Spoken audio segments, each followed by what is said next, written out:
નવસારીમાં વિધર્મીઓના મારનો ભોગ બનેલા યુવાનનું સારવાર દરમિયાન મોત થયું છે।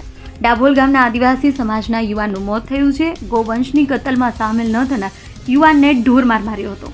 ગંભીર હાલતમાં યુવાનને નવસારી સિવિલ હોસ્પિટલ દાખલ કરવામાં આવ્યો હતો। લાંબી સારવાર બાદ ઢોરમારનો ભોગ બનેલા યુવાને દમ તોડ્યો છે। યુવાનના મોત થતાં આદિવાસી સમાજમાં ભારે આક્રોશ છે। યુવાનનું મોત થતાં આક્રોશિત આદિવાસી સમુદાય સહિત હિન્દુ સંગઠનો એકત્ર થયા છે। સિવિલ હોસ્પિટલના પીએમ રૂમ ખાતે આક્રોશિત લોકો એકત્ર થયા છે। આદિવાસી સમાજે યુવાનની હત્યાનો ગુનો નોંધી કડક કાર્યવાહીની માંગ કરી છે।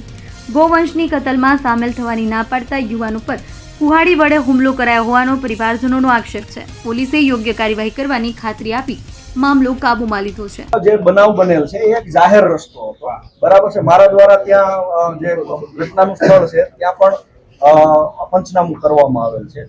હવે માની લો કે એ આપણે કોઈ પણ વ્યક્તિ છે એ ત્યાંથી માની લો કે સામાન્ય રીતે ગામના પણ ઘણા સમાજના લોકો હતા। હજી ધીમે ધીમે ગામના લોકોનો જેમ ડર દૂર થશે એમ આપણે એમને સહાયક તરીકે પણ આમાં ઇન્વોલ્વ કરીશું અને મેક્સિમમ કેસ કઈ રીતે મજબૂત થાય અને કઈ રીતે આમના કામના જે આરોપીઓ છે એને મેક્સિમમ સજા આપણે અપાવી શકીએ એ માટેની ઇન્વેસ્ટિગેશન ચાલુ। જે મતલબ આમાં માની લો કે આમાં એવું પણ એક છે કે ભાઈ કાવતરું રચીને આ કોઈ પ્લાનિંગથી કરવામાં આવેલ છે, તો જેટલા બાકીના જે કોઈ પણ નામ છે જે આપણો કેસને નબળો ન પાડી શકે એ રીતે જે નામ છે તો એ પણ નામ આપણે એડ કરવા। જલાલપુર તાલુકાના ડાભેલ ગામે જે થોડા દિવસો પહેલા જ કસાઈઓ દ્વારા એક આદિવાસી હળપતિ ભાઈને જાહેરમાં ખૂબ જ ઢોર મારવામાં આવ્યો છે। ને ઢોર મારવાનું કારણ એટલું હતું કે એ ભાઈને એ લોકો ગાય કાપવા માટે લઈ જતા હતા। એ ભાઈનું કેવું છે એ ભાઈએ ગાય કાપવા જવા માટે ના પાડી, એના લીધે એને ઢોર મારવામાં આવ્યો છે અને આજે વહેલી સવારે સિવિલ હોસ્પિટલ ખાતે